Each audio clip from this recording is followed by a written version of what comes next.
Jim, no, I do not think June 24th should be a national holiday. I think that's pretty messed up. You want it to be. Yo, what's going on, everyone? It's Brian and Jim here, Drink a Beer and Play a Game, and welcome to a bonus beer episode for our Patreon exclusive fans. I'm scared to ask what that's in remembrance of. It's best you don't. I'm gonna do that as you do your little spiel. When you hear the goddamn And of course, we are joined by our good buddy, Nerdy Nick. Nick, how you doing today? Good, guys. Glad to be here. Been looking forward to this for a whole month. I know. Miss you guys. We've all been, Jim and I have been tardy on our own podcast with vacations, sicknesses, all kinds of things. But we had a special request for a movie. The first request, actually, and we will get to it. It's a special one, and if you clicked on the episode, you already know what it is. But Chambers, I think we only got a few, but we did have some Patreon questions this week. So what do you have for us? But actually, wait, I'm jumping the gun here a little bit. What's everyone drinking? Nick, we'll start with you, because number one, I like that Top Dad glass, because that is goddamn fancy. As I almost fucking drop it. What you got in that glass today? So I got Cali Creamin'. It's a vanilla cream ale. Actually, as a matter of fact, I was listening to your guys' latest Power Hour podcast, and I heard some vanilla beer was being drank, and I'm flavored beer right now. Nice. So this is from Mother Earth Brewing Company. It says, tasting notes of vanilla bean, cool and crisp, smooth finish ale with natural flavor added. Comes in at 5% alcohol by volume. And this is brewed in Vista, California, and Nampa, Idaho. Nambla. Nampa. N-A-M-P-A. I've never heard of that place before. Interesting. So it's California and that? And Idaho, yeah. That's weird. But here's the can here. Nice. Yeah, dude. Yeah, cream ales, as we said on our thing, those are underrated. And yeah, with the vanilla, when you get it, was there anything like we were talking about with ours? Like, is it very strong smelling and just a hint of the flavor? Actually, it's opposite. The smell isn't really there, but the flavor is there. Gotcha. Nice. Yeah. I'd probably rather have that.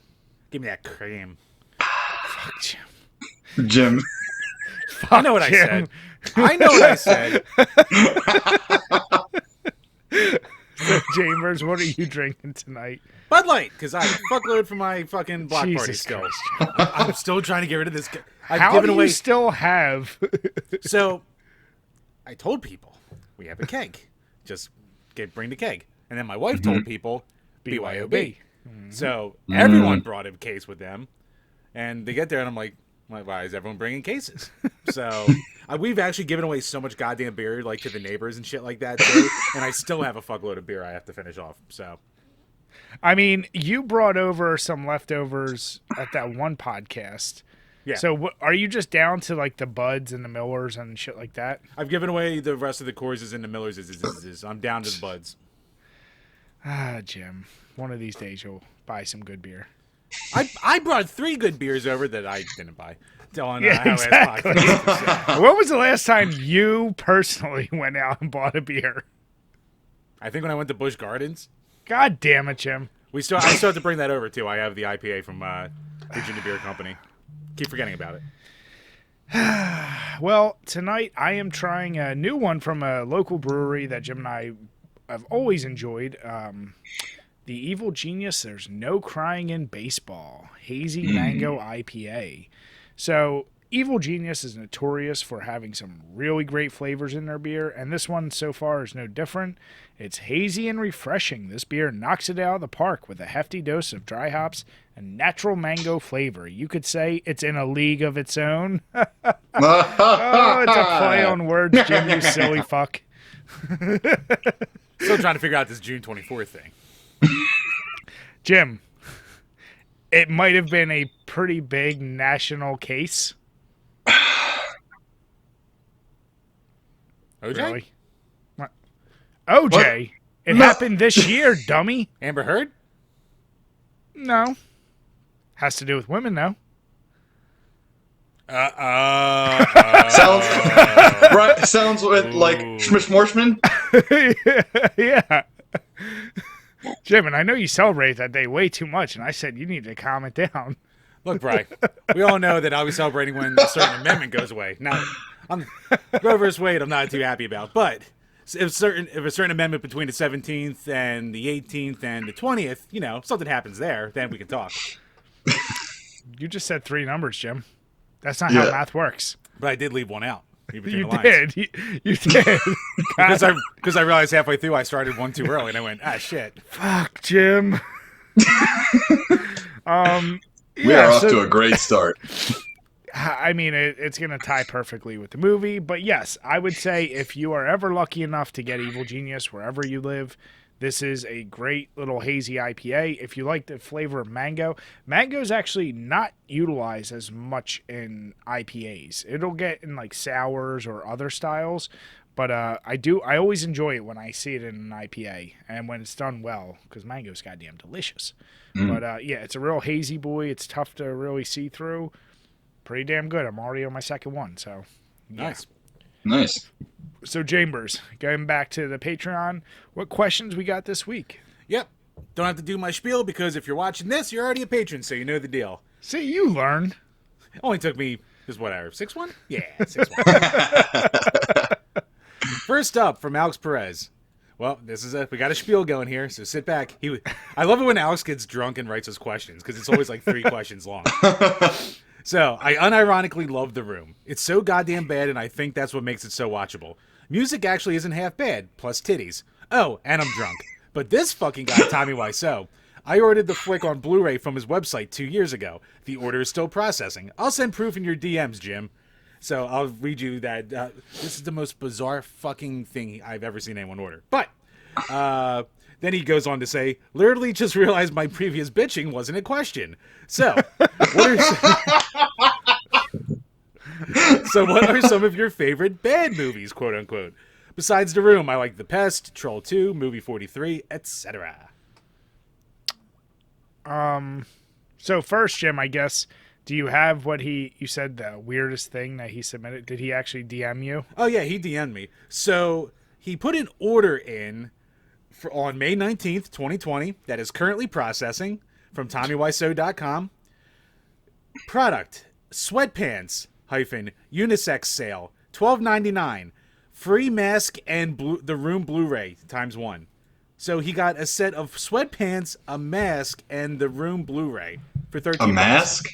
Some kind of mask. Oh, face mask. Yeah. During, COVID. Something Yeah. like that, so. But yeah, I mean, not a bad deal for $13, but I guess, if you're waiting 2 goddamn years, he should call himself Limited Run. I mean, Jim, you're used to getting things in combo deals. Like you got your beautiful MP3 player with a thing of socks. It was a radio. It wasn't even an MP3 player. Just a radio. Picked up like 2 channels.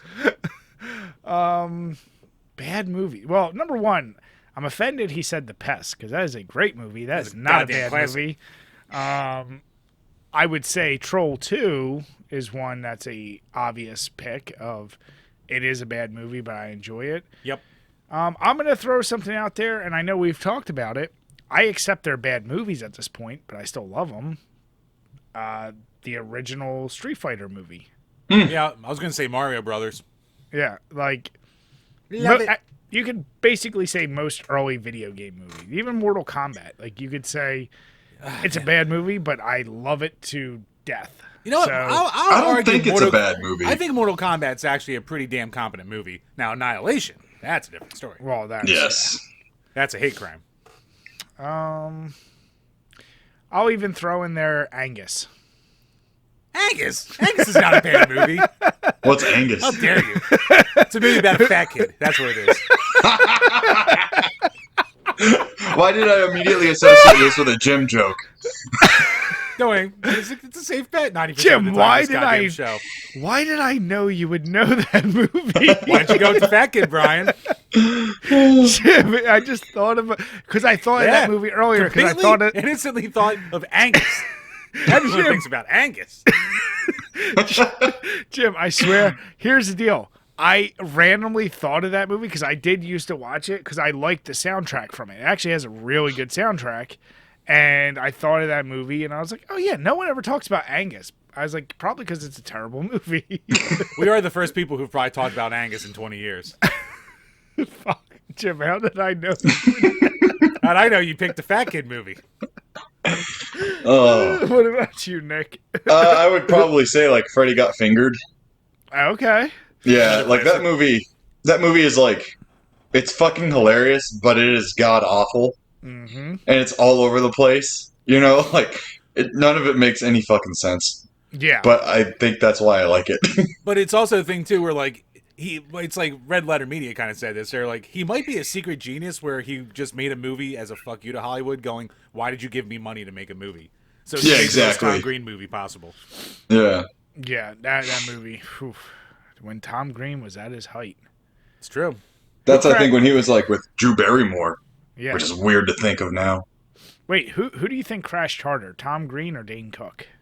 Ooh, that's a tough one. You know, shit. Dane Cook. I think Dane Cook was at a higher level. So Oh, he was at probably, Yeah, because his stand-up was huge too. yeah, he did both of those. Well, He did Madison Square Garden. Shit. Yeah. Yeah. And he did the one.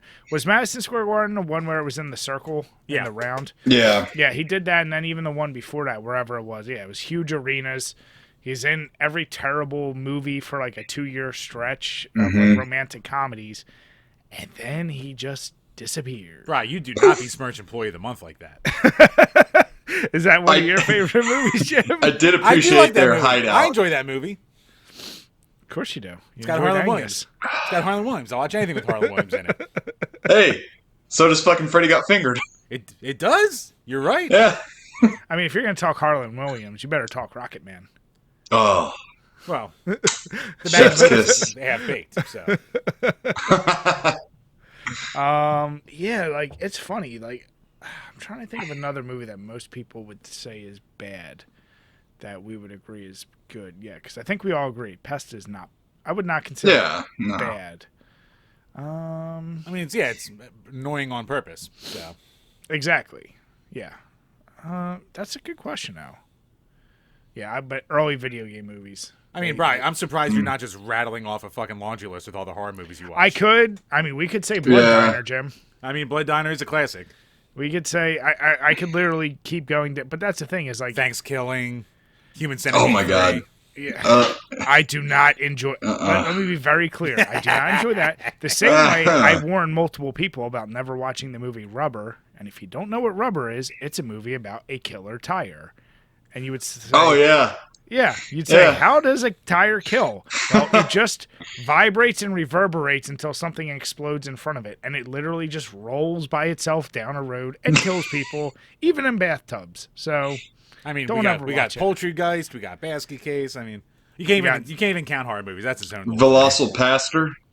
Oh, that's that a new movie. one. That one was, the wife made me watch that one, and I was like, what is it? Yeah. Yeah. Hobo with a Shotgun. That was an interesting one. I like the trauma movies, like, Toxie and all that shit. So,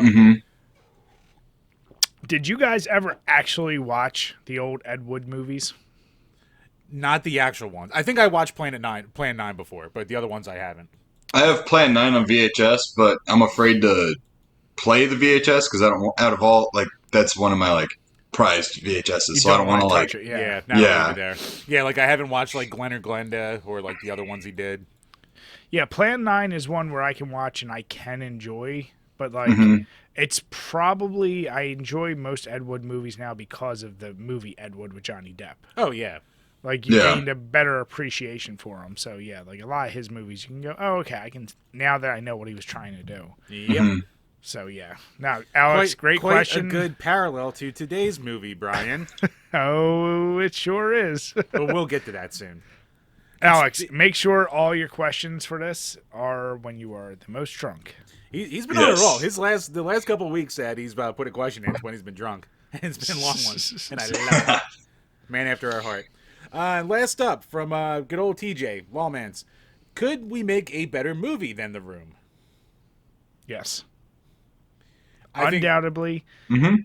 Give it, and if we had the same budget, 1,000,000,000,000,000,000%. If the game chasers can do it, anyone can do it. Yeah. I was going to say, given budgets, yeah, we could make a better movie. Yeah. Without a doubt. Might not be as memorable, might not be as quote-unquote entertaining, but it'll be better. It'll be watchable. You never know if it's cult status for one reason or another, Jim. You just need a few memeable moments anymore for a movie to be... Yeah, pretty much. Yeah. That's very true. The bar is very low anymore. Everyone is I think more people go out and watch new movies and shows just to be the first ones on Twitter to try to meme something. Like, I'm not even convinced you watch it anymore for the entertainment. It's like, I want to be the first one to put out a thing of like, oh, Thor. Like, it's morbid time. Yeah. Oh, God. It's like, come on. Just let a movie be bad. It doesn't need to be turned into a meme all the time. Stop trying to force these memes. Fuck, Jim. That's all I got to say about that. Yeah, I did like Daredevil. Now we're talking Daredevil's not bad. Daredevil's not bad at all. Yeah. Yeah, it gets so much shit, but for the time it came out, it was good. It was good. It was good. Here's the deal. Bless you. Thank you. Colin Farrell was complete cheese. What's his face? The guy that died who played Kingpin. Michael Clark Duncan. Yeah, he was fine as Kingpin. Ben Affleck is always boring to me, so it was just another boring role for him. And then Jennifer Garner. She was just hot. So it hit the notes it needed to hit. Right. But it's funny. That's one of those movies when the soundtrack is so heavy of the time. I almost look at it the same way as I look at the original Batman with all the Prince music. It dates itself so bad by the soundtrack of the time, and when it's too heavy into it, and I feel like every movie from 2002 to like 2009 did that. Like they overused current music to a 10th degree, whereas now more and more movies are using like songs from like 70s, 80s. Like they're mixing it up better versus just hits of the time they're being made. Right. I think kind of off subject but on subject, because you talked about Resident Evil, the Netflix series. I watched it all the way through, and was it just me, or is like the whole fucking soundtrack just Billie Eilish? Have you watched it all yet? No, we're up to episode 5. Okay. I think. Yeah, all the music is just this like whisper singing that's like super popular these days, and like mumbling and stuff. But that show will date itself too. I mean, I don't think people are going to be going back to that. Yeah. At least people, they like Batman, so they go back to Batman. They like the movies from the 2000s. They go back to the movies. Yeah. Yeah. Or fuck, there's gonna be some goddamn kid 20 years from now. Remember this show? You know it's what a classic. It's gonna be a future Jim that's like, it's an underrated thing because it's and then there's gonna be everyone else saying you're an idiot. But guys, it had this. Yeah. Jim, what? Tell me I'm wrong, Jim. Not entirely wrong. I need to be different and have the opinion nobody else has. Me. I'm not trying to be different. I just hate all of you. Yeah. Oh. We accept you, Jim. Yeah. Damn it. One of us. Google gobble. Google. I'm going through a lot of these Bud Lights tonight. Jim, do a little dance for us. I will not do a dance. I know a Jim, dance. Truffle. Do it. Peer pressure. Oh, shit. I love my peer pressure. That's going to be cool. No, hey, Jim, does your mom know you're gay? My mom thought it was gay for a while, I'm sure. Oh, Jim, then I think I have to tell this story. So me, Jim, our buddy Chris, and our buddy Matt. Oh, God, no. Yes, I want to hear it now. So we formed a friendship early in freshman year, and we were all commuters up until because we did a 5-year program, so pre-junior year, a few of the guys moved down there. But before then, we were always like at my house, at Jim's house, at my buddy Chris. Like it would alternate. So we all get to meet each other's parents. My mom, Chris's mom, and Matt's like aunt and grandmom all asked each of us, "Is Jim gay?" independent of being any. It was so like, why is it being asked so out of the blue? Oh my gosh. And I forget, like, I remember my mom was just like, I just never hear him talking about girls or hear him seeing with a girl. And I think one of them was like, he seems like a sensitive boy. They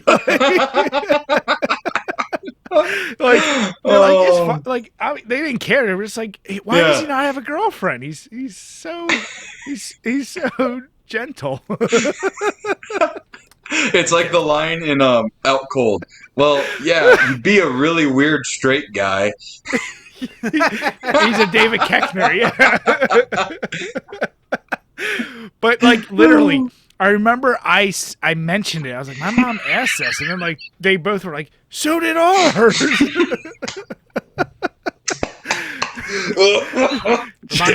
me to thank God next time I see her, Brian. Oh, I bet the listeners loved that story. Jim, but I always bring gold. Even your own dad was like, oh, you finally brought a girl home.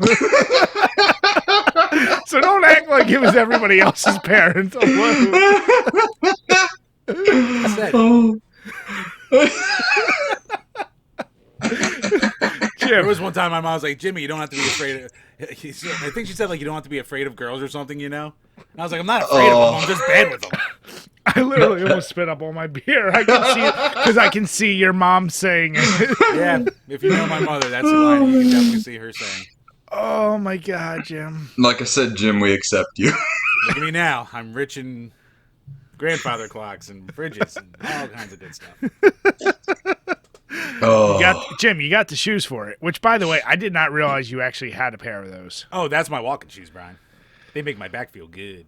Oh, I can't believe you just used the term walking shoes. Wait, what shoes? New Balance. He's got New Balance. I got some. You got jorts? Unironically, no. I got jorts. I don't do the jort thing, but I am a strong proponent of the cargo short. So I'm Jim, that up. I'm also kind of mad if I'm looking at the picture from your Twitter correctly.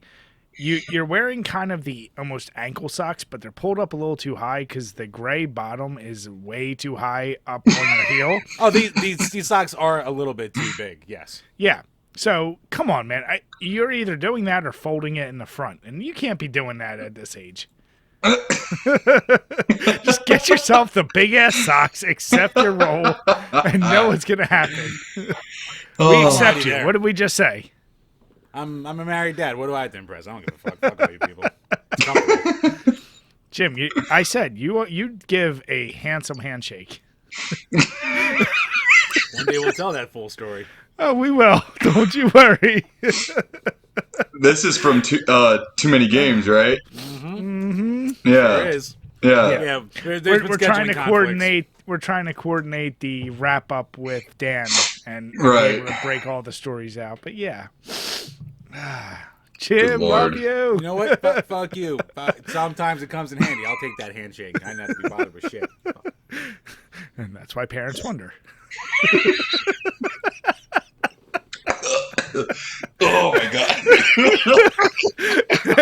Any more questions, Jim? No, that wraps it up for this week. Thank you, guys. Fun, enjoying games had by all. Oh, man. Oh, Chambers. We had to get some laughs out before we talk about the mess that is this movie. So Chambers, why don't you lead us into what the request is and give us a little information on this classic title. My fucking face hurts.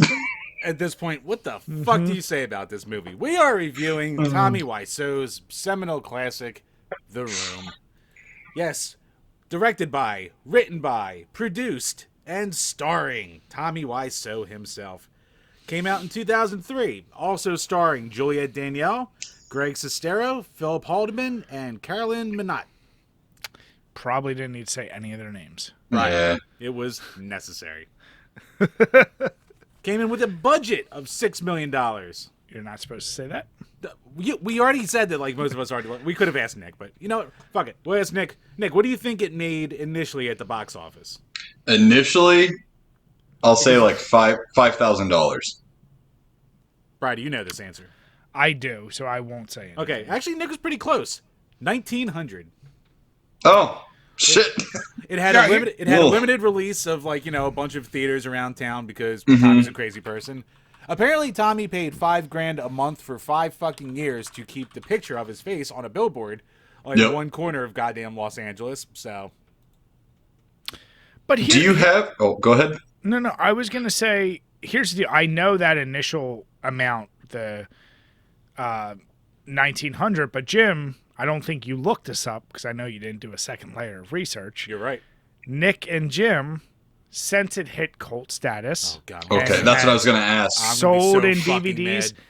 How much do you think it's made since then? So remember, 2003, it's hit cult status, The Disaster Artist, worldwide. How much do you think it's made? Just the movie itself, or those in sales, or views in theater, or whatever.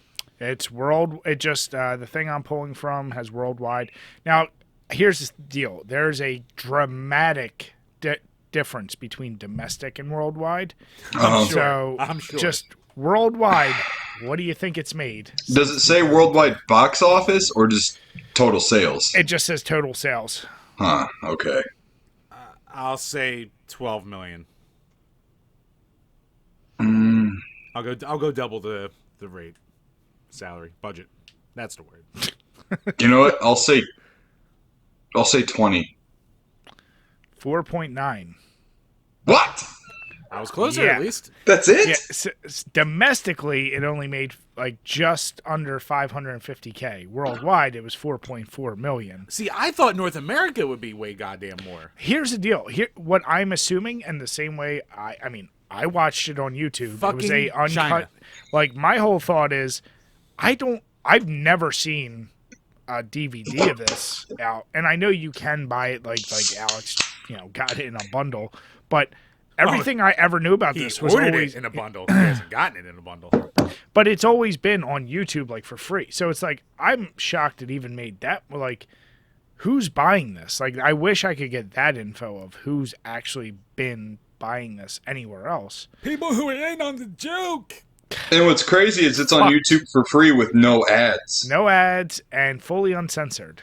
Now, it could have been just people keep uploading it if it gets flagged down after enough That's views. probably what it is. But still, it's not hard to find at all. And like you said, I don't know what it sold for. The DVDs must have been the thing to even So get he there. still hasn't even recouped costs. No. And we know this. And if you don't know the story of Tommy Wiseau, look him up. Very interesting dude. We're not here to give his autobiography, but he went on to do many more terrible movies. A terrible show that's on Hulu, I Yeah. think. So, Is it on Hulu? Yeah. Yep. What is it, The Residence? I thought it was Or- The Neighbors or The something. neighbor, something like that. Yeah. But, all right, Chambers. So then, all right. So you have the information on the scores for us? Yep. I'll bring that up right now. Whew. This has to be terrible. So Have you looked up the scores, Brian? No. Okay, me neither. But I know it's going to be, I don't even. Yeah. I'm like, There's got to be some, ironic well, positive. Jim, remember, don't do Metacritic. Only do Tomato. And do Well, we can critics. do both. We can do both. All right, so in Rotten Tomatoes, give us the critic and the audience. Are we guessing? Yeah, Yeah, you two are guessing. Okay. you can go first, Nick, for critic and All right. So for critic, I'm going to give it a 0. And for audience, I'll give it a 7. okay. All right, For Brian. critic, I'll just go over 0 and I'll say 1%. For audience, you said 7. Mhm. I'll go under and say 6. What is it, Jim? Critic, 26. What? What? Audience, 47. Get the What the fuck? what? No way. I mean, anyone that gave it any kind of high thing was clearly just a troll. They're all memeing. Because, Well, yeah, the that's what I audience was scores saying. 5,000 plus ratings. So, But I've seen critics give that kind of score to what we would consider not bad movies. Right. That's amazing. 20, you said 26? yep. Jesus Christ. All right, so then Metacritic. Right. All right. Now I'll give you the number of reviews. So Metacritic was only based on 5 reviews for the critic score, Okay. whereas And- Tomatoes was 31. How does Metacritic score again?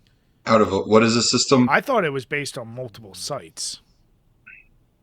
I forget it. I thought they just did it from. I meant, is it from a 0 to 100, or is it Yeah, good question. like a 1 through 10? 0 to 100. Okay.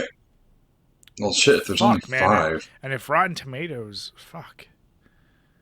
Okay, then I'll say 20 for critic.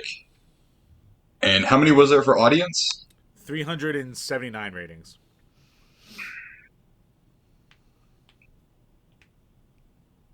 But 35. audience goes from 1 to 10. Oh, then I'll give it a 6 for audience. All right. Critic, I'll say. I'm just going to split the difference and say 25. Audience, I'll say. I'm hoping they're not being ironic. I'm still going to say a 4. All right. Metascore 9. That's more appropriate. Okay. I agree with that one more. And then the user score 5.2. Ooh. What did I say, 6? You said 6, yeah. Nice. What did you say, Brian? I said 4. I said 4. I think I'm closer.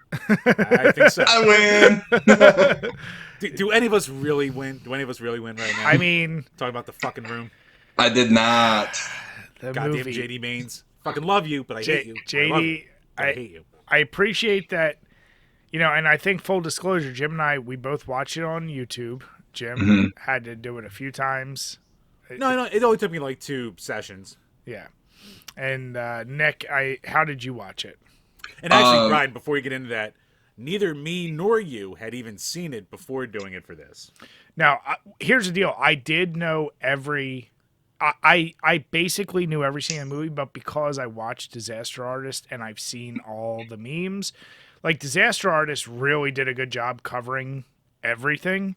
So I did know, maybe not down to the exact dialogue of every moment, but I knew all the major moments pretty damn well, even before seeing this. But yes, This was my first time sitting down, watching it all the way through. Yeah, this was my first time sitting down, watching it all the way through. I also had already known all the memes because I was a huge That Guy with the Glasses fan back in the early 2010s, late 2009s. So when Nostalgia Critic did his first review, that Tommy Struck Down, and then the Cinema Snob did his recreation of the big scenes and shit like that. So it'd be a 15-minute retelling of the whole movie basically. So I knew, Brian, I knew a lot of it, but I'd never seen the actual thing. And I have never seen the Disaster Artist because I don't want to take the risk of that giving Tommy Wiseau any kind of money. So fuck Tommy Wiseau. What about you, Nick? Had you seen this before? I did. I think I saw it in 2012 or 2013. Was it one of the Adult Swim replays when they do it on April Fools? Or when they were? Yeah. And I actually saw it again to show a friend. I was like, you have to see this. This is so bad. It's so fucking bad. And then I saw The Disaster Artist. And then again, just to refresh everything, I watched it again today. And yeah. So I've seen this movie three times now. So yeah. Here's the deal. What we typically do, we go over what's good, what's bad, and our favorite parts. Our likes, our dislikes. Here's the deal. The unfortunate thing is, Jim and I were talking before this. This movie, you almost can't talk about it without mentioning so many specific scenes. Because there is no, if I'm going to sum up the plot, Tommy Wiseau is with this woman, Lisa, right? And they're going to be getting married. They're engaged, but she's having an affair with his best friend, Johnny. And Mark. Tommy is Johnny in this. Yeah. That's right. I'm sorry. Yeah.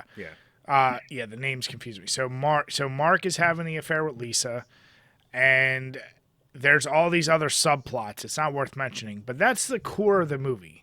Tommy wants to be with Lisa. He finds out there's a big blow up, and that's the core of the movie. If you boil it down to its bare roots, there's notoriously a lot of characters introduced left and right. There's Denny. There's Lisa's mother. There's some friends. There's like all these people that are just thrown in there. I really can't say they help the plot along at all. They're just there for integral. Yeah, they're just there for reasons. And I mean, the story behind the movie is more interesting than the movie itself. So I'll put that out there. But I guess we'll try our best. Because maybe, Nick, you do have things you do like. So start with you. Since you've seen it the most, is there anything about this movie you actually like? So when you strip away everything and look at it and look at the Tommy Wiseau ass. And when you look at All-American Guy, okay, so for real, like, this just reminds me of the fucking dialogue from Nacho Libre. When you look at the man, and he's not just a man, but his nucleus. But anyways, god damn it. So I think the story can be interesting, and it's funny because when I watched it today, some core parts of this movie and story beats reminded me of something that just happened. Johnny Depp versus Amber Heard. Okay. Because Lisa in this movie starts to say that Johnny is abusive and is an alcoholic and beating her, and he's the breadwinner, and he's the one trying to provide for her and be good to her and so on and so forth. So in that instance, I was like, holy shit, this is art reflecting life, reflecting art, like, it was crazy. So you could change some things and make it more interesting that way, but I do think, like, baseline, there is a good story there. It just really needs to be reworked. Are you saying it needs a rework with Johnny Depp and Amber Heard? Yeah, I mean, like, dude, you could take The Room and put that into, like, a Johnny Depp and Amber Heard movie, and it might work better. Yeah. I don't know. But it was just the crazy coincidence of those things, like, lining up and whatnot. Because they even say in the movie, Lisa is a sociopath. She's a leech, so on and so forth. Here's the thing. I do appreciate the crazy bastard for going out and doing what he wanted to do. Yeah. Sure as fuck did that. Yeah. And you can tell that some of the actors in the movie have never acted before. Oh, yes. And that some... What gave that away? And that some are actually, like, really trying. And I liked that you could see the people that were actually trying. Even though they probably knew the movie was crap, that they were trying. And one thing I will say, artistically speaking, is some of the city landscape shots of San Francisco were really good. I was actually going to say the cinematography. There are shots that's like they put more thought into the transition shots and the developing shots. Like some of them are just static shots, which are terrible. But the transitions into them, like moving up the stairs through a certain way, I'm like, they put more effort in that than it probably deserved. Right. Like whoever they got for the cinematography, I think at one point did care enough about the movie to be like, let me try and get some actually legit establishing shots. And then you could feel the moments where Tommy had influence and was like, no, just shoot this head on, or like the infamous shoot, recreate the roof on a green screen when there was an actual roof they could have used, but he did it on a green screen. Like, yeah, this Hollywood movie, big budget. Exactly. So I do agree with you there. Some of the shots you're like, this is better than it should be. Well, they sure used fucking enough of them. That goddamn last fucking party scene had one every freaking 3 minutes. Right. 3 goddamn minutes. Everyone, let's go outside. Why are we seeing downtown LA right now? Right. In the daytime. oh no, I got caught. Downtown melee in the nighttime. Fuck. Yeah. Well, it was San Fran, actually, but. Yeah. So yeah, those are the things that like I would say are kind of positive. Okay. Yeah, I mean, here's my thing, and I said this to Jim yesterday when I was helping him with something. I hate to admit this, but the main song is catchy, and it reminds me of Legend of Zelda with the little flute, the do do do do do. Like I swear to God, it's Legend of Zelda inspired. Or Brian and I both wrote the same note down where we're like, "Oh, this sounds like a town theme from Zelda." Yeah, and it's kind of catchy. The other music, the weird ass R&B that was like commissioned really cheaply, like at every sex scene, you're like, I don't know what this is. But yeah, that one song, and to your point, like there is something admirable about like Tommy was a dude. He had money, he had an idea. It ultimately was a waste and very poorly executed, but he wanted to tell a story. And I do believe he thought he was doing like something good. Like I feel like he was probably like, no, this is like, he had his like heart into it. And then afterwards, of course, like he tried to retell the story. Like, no, I was in on the joke. It's like, you weren't. You did something terribly. You leaned too far into it. But it's kind of like he succeeded at failing. And he did it in a really big way. And at the end of the day, in history, he made a movie that is more memorable than way more competently made movies will ever be. So he kind of won in the end. Like, I fucking hate that he won in the end. Yeah. God fucking damn it. I mean, anything else about the movie that to your point, Nick, there is such a disparity between, like, I love the mom character. The mom, like, her lines were so ridiculous. Like, you can't support yourself. He's taking care of you. And, like, she, to me, stole the scenes every time she was in it. But then there was, like, characters like the one friend who's, like, having sex with the girl in the place. And they're, like, rubbing chocolates. And when he's getting head and he gives that goofy face, like, and, like, lean back. I was like, he's just a guy fucking around having fun. And realizing, like, this probably movie's not going anywhere. And I love that it was just left in. And, like, as the movie went on, there were so many things left in because nobody gave a shit. And it still got done. Like, I look at something like that, and we talked earlier about trauma and stuff. Like, if you really wanted to make a movie, just go out and do it. You don't need to spend $6 million. But, like, if you have a dream and you have something you want to make, you could do it. So it's like almost inspiring. Like if that piece of shit can be made, like if you had a good story, there's hope there. Maybe. And I'm stretching it. Fucking vanity project. So that if I had if I had to give it a good, that's what I would say. Jim. And I would say too, to bounce off on the mom character, at first I was like, someone finally fucking sensible here. But then she started to turn heel and was like, well, do you think marriage is about love? And, she started like, you could totally tell from that point she was a heel. Yeah, just a gold digger. And I'm like, oh, well, what the fuck? Okay, never mind. Go ahead, Jim. What would you like about it? I'll give it this. It had been so long since I, like, was into all the memes on it and the old reviews back in the day. I was kind of interested to see just where everything kept going and how the story wound up. I forgot how it ended. So, I'll give it that. Jim, you didn't like when he's in a bathroom and she said, "What are you doing there?" He said, "In a few minutes, bitch." Because I love the story behind that he just threw that, or like he said that, and everyone on the staff, on the behind the scenes laughed, and he didn't understand why they thought it was funny. Oh wait, Jim, you forgot your favorite. Cheep.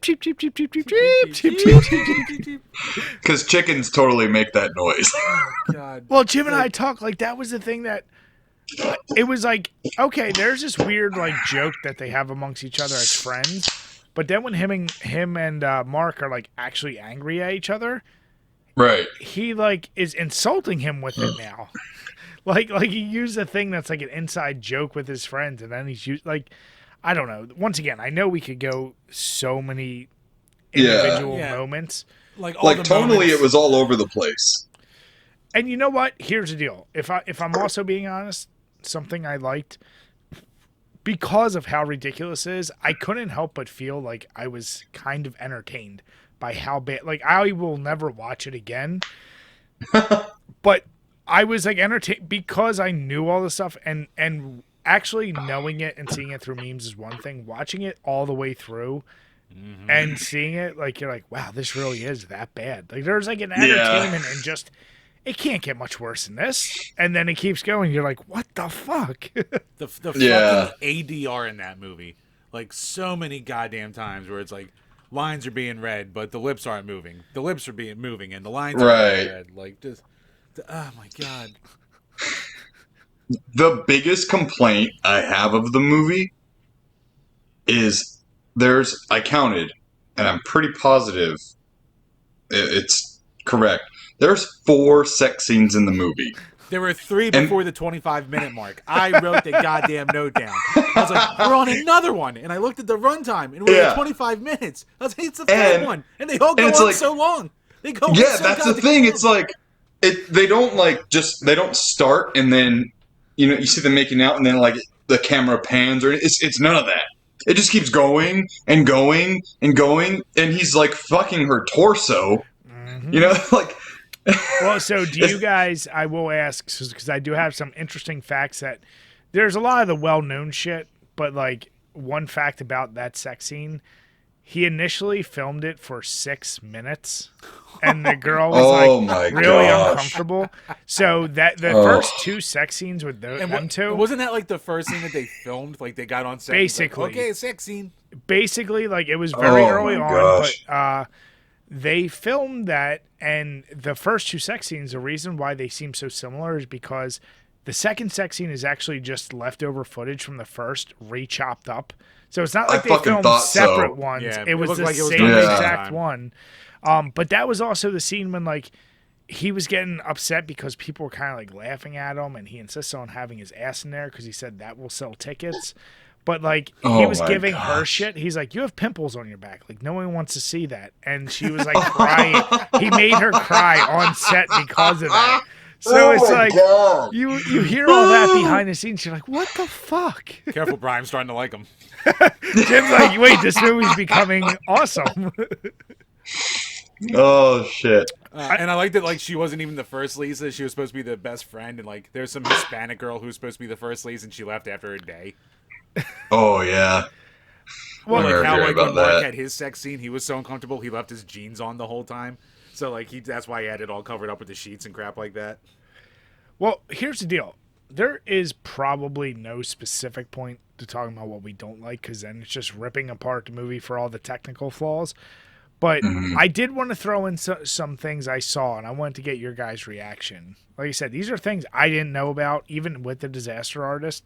So did you know there was supposed to be a subplot that was going to get worked in there, that Johnny was actually a vampire, and at the end of the movie, his car was going to fly off the roof? I did read that. His Mercedes. I had no idea. He cut it because he basically thought it would be interesting if Johnny was a vampire, but then even with his crazy budget of $6 million, he said that would be too complicated to shoot a car flying off the roof.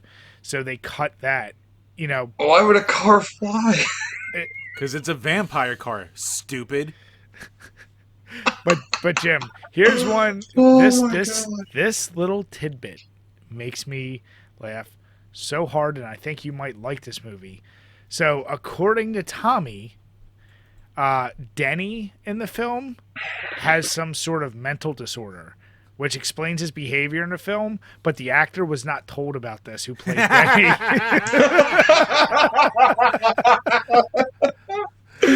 So that dude playing Denny, like, can we talk about Denny for a moment? In the first 5 minutes when they're going upstairs to have sex, and they're like, all right, leave, and then he comes up steps, watches, helps tickle, and he's like, I just like to watch you guys. Like, right away, you're like, so what weird is going on with this? And I did like they had to shoehorn in there. Like, he feels like his father. He's protective of him. But, like, what the fuck? Like... I mean, it was so written for Johnny to be like the best guy ever by every random character. Like the fucking flower shop lady being like, "You're my favorite customer," and then like everyone being like, "You can't do this to Johnny. He's too good of a guy." He was. Like All he himself to American be guy. like the ultimate hero. I guess I like the aspect that it like started off as like a like one of those one room kind of stage shows. Yeah. That couldn't get made, and so like it's very obvious. So that at least explains why it's called the fucking room. But goddamn Denny, and he was probably older than like half the cast too, and he was supposed to be like a teenager. Well, Jim, here's the question. You were always great at bullshitting your way through anything that revolved around art or interpretations of art in college. This is true. So one of the things Tommy said is the reason why it's called the room is the interpretation is a room can be a place of great joy and safety, but it can also be a place of great evil. And he wanted to show the dichotomy between the two with he had this great love for Lisa, this fun with his friends and Denny, but then also these affairs are taking place. So he was trying to show like how much can happen in the same place and had the duality of evil and good. Do you buy any of that? I kind of do, just because I did research into him and like all the stage acting classes he took and shit like that, and like he was like a big fan of like a bunch of directors and James Dean and shit. So I could see that like that's probably what he was trying to fucking bring across. Not that he did it well. Like obviously his lie is that it was always meant to be a black comedy when he thought he was making trying to be serious. Yeah. But to Nick's point, and Nick, you said this, like knowing that if that really was his drive, does it give it any validation? Like the idea behind the story, like it was obviously the execution was awful, but like does it give some validation? Like could this be like I think about relationship movies and most times they're chick flicks, but the best example of a fucked up relationship movie I can think of is Closer. I don't know if you guys saw that. With is that the J-Lo one? No, it's the that's Boy Next Door. Clive Owen, that one. Yeah, and Jude Law and okay, I've never seen that. Yeah, basically, I never saw that it's like two couples, and the opposites end up having affairs with each other. It's this big fuck over. It's actually pretty messed up. That being said, like it was one I was like, wow, it's like it's almost like The Room in a sense, like there's these betrayals, but they loved each other, they were gonna get married, like all these things, but it's done very well by very good actors. So it's like, could that story, like your point, Nick, if it's retold today with a more flushed out idea, would it be as bad as we think? I mean, I'll say this, like I totally understand that concept that he's talking about, right? Like you can have great memories in a room and great things can happen and then horrible things can happen at the same time. And that is very, very deep in itself. And the movie does reflect that. So if that was his goal, then 100% he nailed it. Yeah. Because he had the best moments of his life in that room, and he had the moment that ended his life in that room. Yep. Spoiler! Shut up, Jim. Smack you in the nuts, boy! But yeah, no, if that's like the approach he was going for, I think he got it.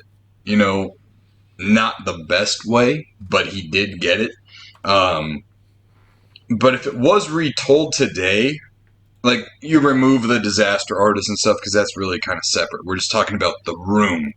If someone were to remake The Room today and not try to be hokey or campy with it, but make it a real serious film, I think they could do a lot better. Yeah. And I think because again, like I said, I think there is a good story there. It just needs to be flushed out more. And you can, because they did introduce the subplot of Denny looking kind of desperate for cash, maybe selling drugs, buying them from a drug dealer and then selling them on his own or whatnot. That's a good subplot. They also introduced that friend, Peter, I think his name was. Yeah. The psychologist. Is he the one that changed characters by the end of the movie? He was the one that changed characters because they only had him for a day. Yep. Yeah. Film his other shit. He was good. There could have been something there, as much as they say like Mark and Johnny are best friends, there really wasn't a whole lot of screen time with the two of them together doing stuff. So I think maybe there were at least that could be 4 different explored football more. Scenes? Can we talk about we know everything about Tommy Wiseau is weird, but the one scene I still couldn't quite figure out, why were they in tuxedos playing football? I thought that was for his wedding, but then I realized quickly, like the next scene after, they're still talking about getting married. So Yeah. it wasn't the wedding. What the fuck were they in tuxedos for? They said, or what was his? Denny said, Are they going for pictures? your wedding photos are going to look great. Yeah, that's what I thought it was. But then it's like, what do they mean? Do they mean like they just got engagement photos? Like I don't get what they meant. I don't know. Like I was taking it as like you can take it two ways. One, they were going to get wedding photos done before the wedding, maybe so you don't have to worry about like the rush of everything happening on your wedding day. So you just take these preemptively. Another one is there was something that they either couldn't film or that was cut completely of a wedding scene. Maybe, I don't know. Or Tommy's a retard and he doesn't know how weddings work. I mean, Tommy didn't understand basic English, Jim, so... I don't know. He was pretty fluent, if you ask me. Brian, he's an all-American guy from New Orleans. Hi.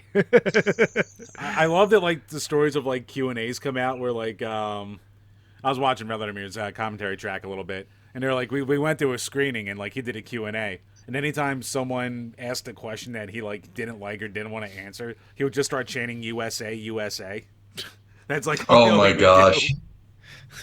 Yeah, you could totally tell that he's from probably an Eastern European country. Mm-hmm. And he grew up. Yeah, and he grew up watching probably, James Dean movies and looking up to guys like Johnny Cash or whatever, and just totally idolized the American dream. That's that. Yep. And this is me without like doing any like research or whatever, just theorizing myself. And that was a good guess because James Dean was his favorite. Okay, so when you think of an old 1950s main character in a movie, what's his name going to be? Probably Johnny. Mm-hmm. You think of it, Johnny Football. There you go, boom, done. Yep. And then football, they're constantly throwing football. So I think he's really obsessed with like American culture. Yeah. Oh yeah. Yeah. And somehow he made enough money to fund this shit, and he's apparently independently wealthy. His story always changes. Like he's way more interesting than the movie itself. His right, like, didn't he say he was like in it? Didn't he say he was in his 20s when this movie was filmed? Oh God, he said he was like 25. I feel like even he probably did, even though he's probably like 60 now, at least. So right now, if you take it about from time, there's a few articles I've read. He's approximately 66 years old. That seems about right. Yeah, probably right. Which seems more reasonable. He's from, Poznan, Poland. Here's a question I have, though. There are so many memeable moments. Mm-hmm. Do you guys have a favorite quote or moment from Tommy specifically? From the movie? Yeah. Who wants to go first? I'll go first. My favorite's just when Mark was telling that really intense story. Motherfucker, you're taking mine. You son of a bitch. That was also my favorite. Eat shit. What a great story, Mark. Yeah, she got beat to within an inch of her life.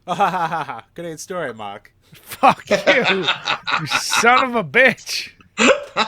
That was mine. What's your backup, Brian? My backup now has to be, shut up, bitch. when he's in the bathroom. Because that one was just so, he's already mad at her. And she's kind of like, come on, stop being a baby. And he's just like, shut up, bitch. It just seems so out of character for his character. A very close behind that is when him and Mark are at the coffee shop talking, and he's like, "Come on, tell me your clients." He's like, "No, it's confidential." Anyway, how's your sex life? Yeah. I guess my backup would be just him going, "Get off me, motherfucker!" Just that delivery.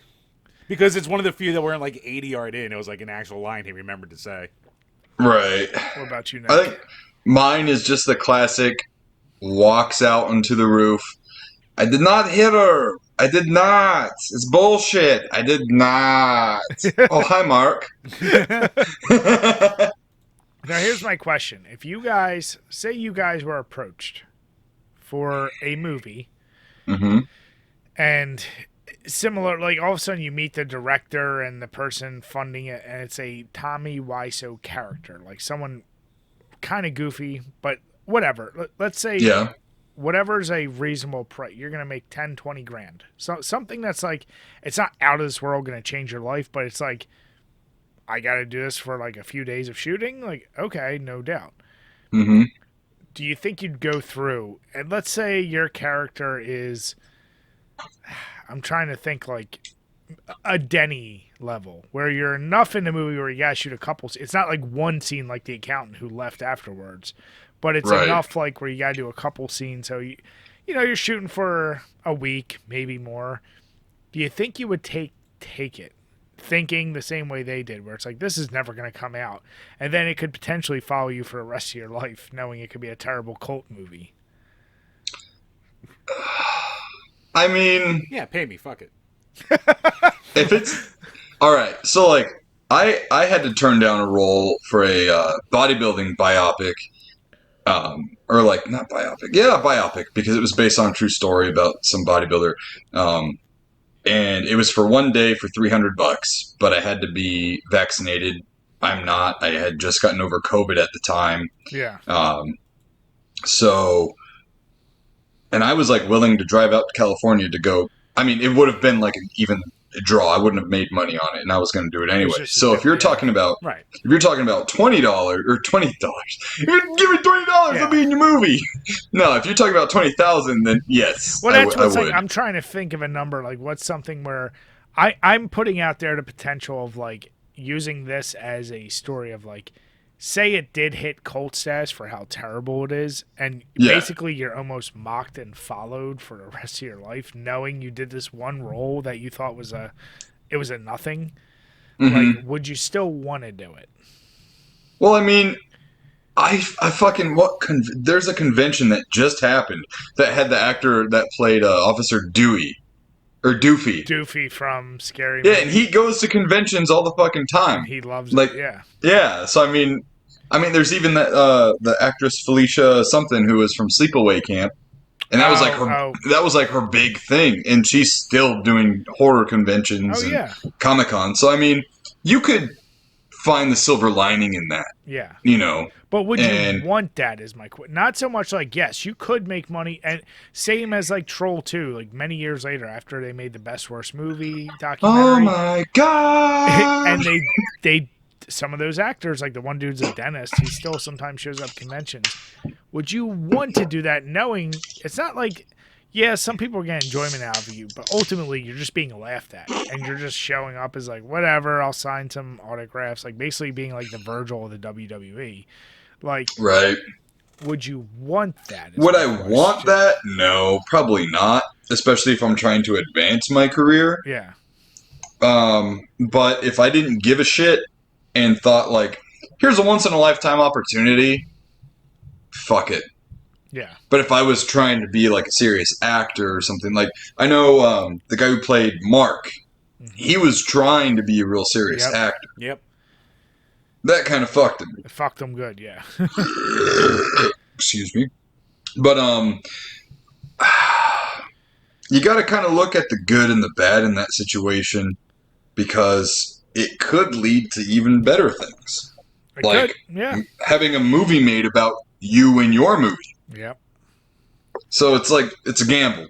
It's a huge gamble. It is kind of weird how, like, you know, Greg, or, you know, who played Mark, like, he wrote a book about how bad all the weird stuff was about the thing, but he's still, like, is considered, like, Tommy's best friend, too. It's a bizarre, like, kind of situation they have together. So what's funny about the disaster... He wrote a book that was successful, that he sold to make a movie that was successful. Yeah. So, like, he kind of still cashed in more than anyone, I think. He worked out, yeah. That's what's funny about The Disaster Artist, is it's based on a book that's based on real life and a movie. You know, like, It's just it's weird like that. And they even made another movie together, or two movies. Yeah.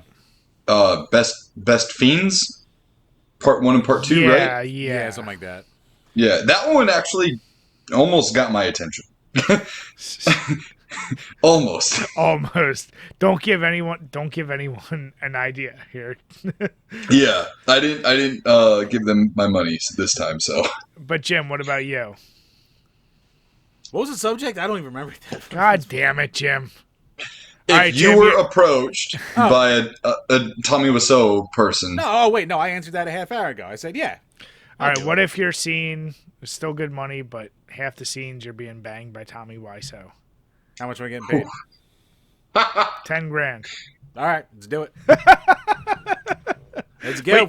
But you have to squeal like a piggy. Hey, 10 grand, 10 grand. oh my gosh.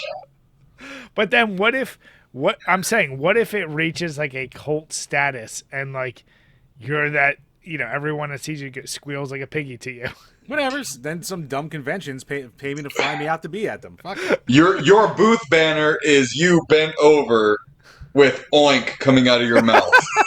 I mean, that's not that different from my everyday life at this point. So. Fuck, Jim. Jeez. Dignity, Jim. Have some fucking self-respect. Nah. Dignity's for poors. Pay me. God damn it, Jim. Well, Everyone's got a plan until they have to oink like a piggy. The last interesting fact I had, and I actually sent you guys on Twitter. Did you know there is a 8-bit video game made about this by fans? I did hear about that. They came out in like the early 2010s or something, right? Yeah. Yeah, it's by The Room Tribute, I believe, is the name of the game. I'm trying to figure out who actually made it. What the fuck would you even do? Well, Newgrounds. So I sent you in Twitter what the game is. It's like a web-based thing. It's 8-bit. It was apparently covered by PewDiePie. Oh shit! Oni did the music for it. No shit. So, yeah, I may have to stream this on Twitch. I don't know, but like, the way I found out about this was when I was looking up ridiculous facts, and the screenshot they used is post-sex scene naked Tommy looking at naked Lisa in bed. Oh and my he's God. saying, I better put on clothes. So I can't imagine what the game's actually about. It's like probably an 8-bit side-scrolling walking simulator. Yeah, just retelling the movie. They probably have Yeah. all the things, and you get to probably control Johnny. And You know what? I'm gonna say this, and I'm gonna say it and not backpedal on what I said Okay. or I'm about to say. Everyone was so fucking Lisa, so beautiful. Oh, I Lisa, know. this, Yeah. and I'm like, who? yeah. Who? This chick that they probably found at PacSun? Yeah. Wow, good point. Who? Axon. Yeah. Not a It's terrible looking woman, but I mean, No, it's a script. but not like fucking like Not worth shooting jaw-dropping yourself enough. over. Oh yeah, Yeah. no, she walked a very fine line between. Oh yeah, not bad in. Ooh. Fuck Jim. What? I don't know, like that was something that just really bothered me. But in the back of my mind too, I was also like, well, they probably couldn't afford someone else. So No. yeah, So here's the deal. Now we come to the legit part. Jim, we're going to start with you. What are you grading this classic? We do it 1 out of 10, right? Or no, we do do the letters. ABC. Yep. Well, I guess I'm new here. No, fuck. Because you've given the worst answers for every movie so far. yeah. Nah, so fucking F. Fuck this movie. I would have probably given it like a passing D- for like like the cuteness of it. But dude, fuck Tommy Wiseau. Like, Hi, Dougie. all he did in the early 2010s was fucking copyright strike down anything that talked about it.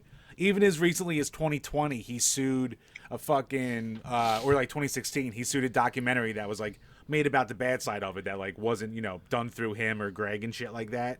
And I forget what it was called. But like he actually lost that case, and they're making him pay them back at like $600K in damages and shit like that. Oh wow. So like he likes to pretend that like he's in on the joke and like he appreciates everything, but he's not. He's still mad that he fucking gets memed on and that he's a joke. He just realized that that's the way he can make money off it. So fuck that guy. So no. All right, Jim, it's but we're not interesting talking about that guy. We're Yeah, talking about what you would give the movie. the movie, because you're taking. It's weird you're taking such a hard stance when Nintendo has butt fucked every one of their fans and copyright struck everything, but you give them a pass every day, and he at least still used make his a good own product. money. They still make good products. But here's the deal: I've said used before in his the own podcast, money. I don't care what you do. If you make good product, I will fucking still probably. But buy here's it. the difference: he used his own money. Nintendo takes your money and says, "Here's cardboard, build something," or "Here's the same game." The 12. fucking entire cast thought it was a goddamn front for the mafia.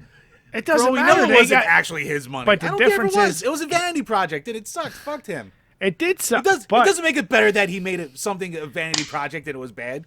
But I the don't know difference about that. is you're worried about him. And to next Yeah, point, you're not separating the did you art get from the any artist. energy- There's no art. It's a terrible movie. What's Did the you art get- there? did you get any He entertainment? ADR'd and he ADR'd over and all of his goddamn lines. He fucking like. There's no consistency with the plot. There's no consistency with the acting. It's a fucking disaster. Like the name of the book's right.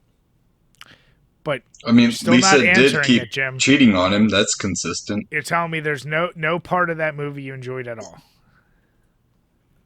You didn't. Did you laugh? You didn't. I mean, I Yeah. already knew everything that was coming, so I couldn't laugh. If it was my first time, maybe. But like, if you know what's coming, it's just like, oh, that's where that line's from. Like I've probably laughed once or twice, but no, it's still like it's an F of a movie. The movie's fucking awful. There's nothing redeeming about it. I don't care how bad it is or how so bad is good it is. No, it's not so bad it's good. It's fucking garbage. Jim's getting heated. There were 3 sex scenes, but it was a 99-minute long goddamn movie. If you take out the football, the sex scenes, and the panning scenery shots, it could have been 45 fucking minutes, and I could have saved a lot of goddamn time. Jim, was there not enough ass for you? Tommy's ass was probably the highlight. That and fucking Lisa's decent. He was rack. in good shape. Lisa's decent rack. So Okay. Nick, what are you grading it? I almost like Jim is almost to the point where he's heated enough to like actually maybe cut a good promo right now. He would try. I'll try and fail. Oh man, I would probably D plus because I do see again the whole explanation for why calling it The Room and the deepness with that. The story is there. It's just really rough, and a lot of things kind of feel like they're running in circles at some points. The cinematography was actually not that bad. I think the jogging scene, they are legitimately running in circles with the path that they took. And you can. Oh, excuse me. Ooh, that was juicy. That was bubbly. That was like a foamy one. yeah. Lord. Well, I've only got one more in my 6-pack. Damn. That's first Good bubbly man. burp there. And then again, like they did kind of keep it to like a somewhat of an inner circle with the cast and to keep the story like to opposite Jim. It was consistent, and there were consistent storylines, especially with Lisa's friend, who was like, "You need to tell Johnny," and then she told her again later on, whatever, blah blah blah blah. So I'll stick with my grade. Okay. Fair. I'm going D- because it's not a total failure for some of the reasons you said. It's, I mean, it fails on a gazillion levels, but I do respect, I might not like Tommy like Jim, but like you said, there is something about the hope it could give to somebody, even if you have a terrible idea. Yeah, Whether you make it on YouTube or something, you could make your own movie. There is an idea there, like just look up my YouTube channel.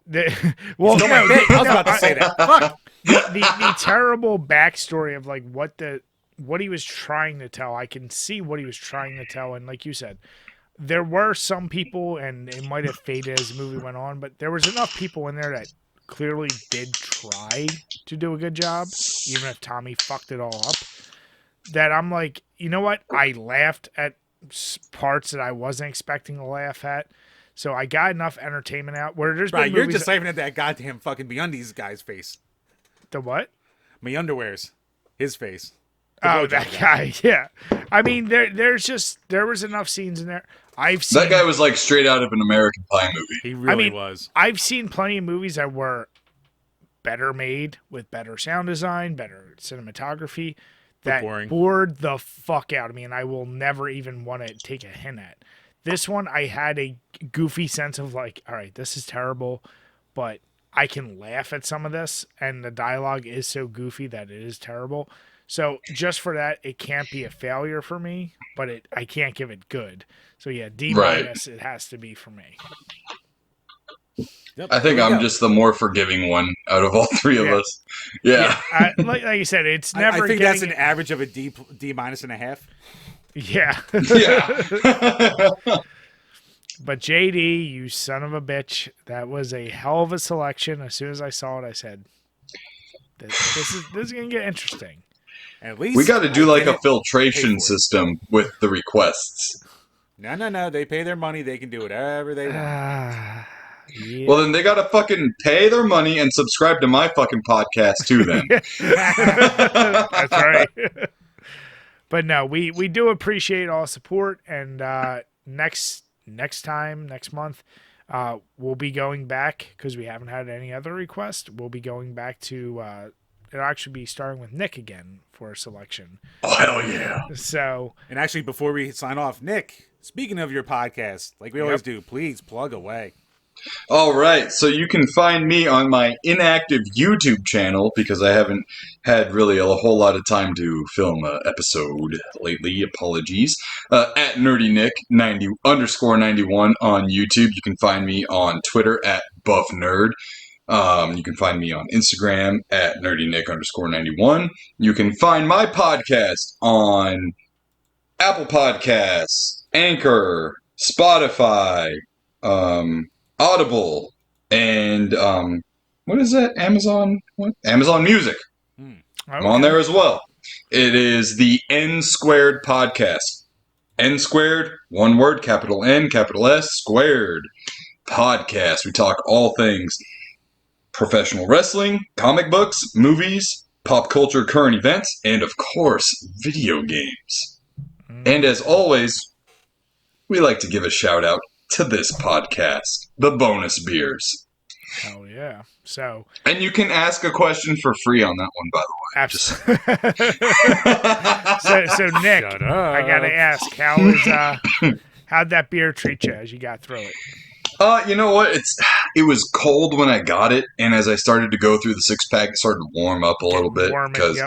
Yeah. It still tastes good though. I still have it really does taste like you're drinking vanilla ice cream. Yep. It's fucking great. I love it. It's something different, you know. After the whole IPA May happened, it was really hard for me to go back to IPAs. Because I was like, damn, nothing is fucking bitter. Nothing is making me have the dads, you know, the day after drinking shits. Oh, yeah. IPAs hit you a different way.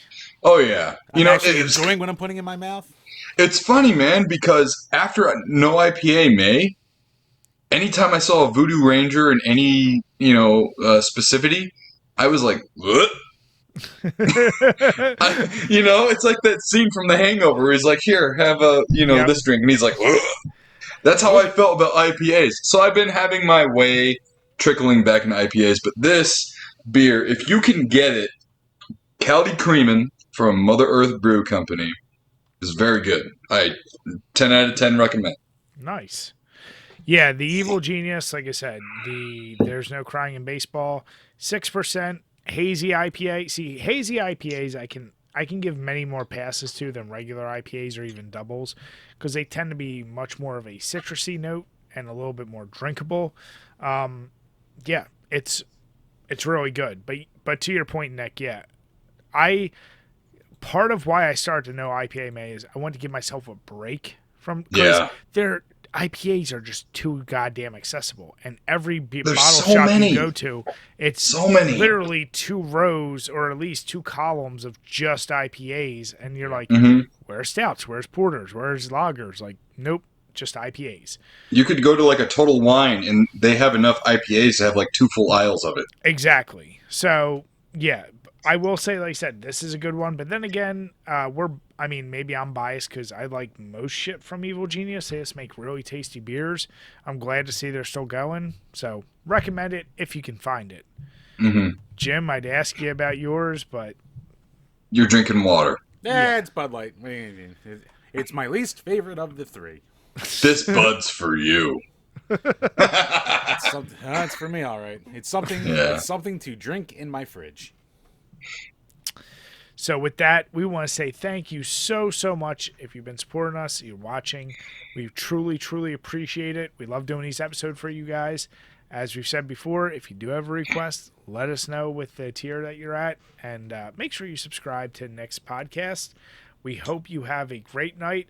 And you know what? If you've never seen The Room, only watch if you're really drunk or have a very crazy curiosity. Don't do it Your on discretion the whim. is advised. Very advised. It's like a bunch of other people say. You don't really realize how bad it is until you actually watch. Until you watch it. Get a group of friends, get drunk, order some pizzas and wings, and have a fucking fun time. Yeah. With that, everyone, we want to say have a good night and cheers. Cheers. Cheers.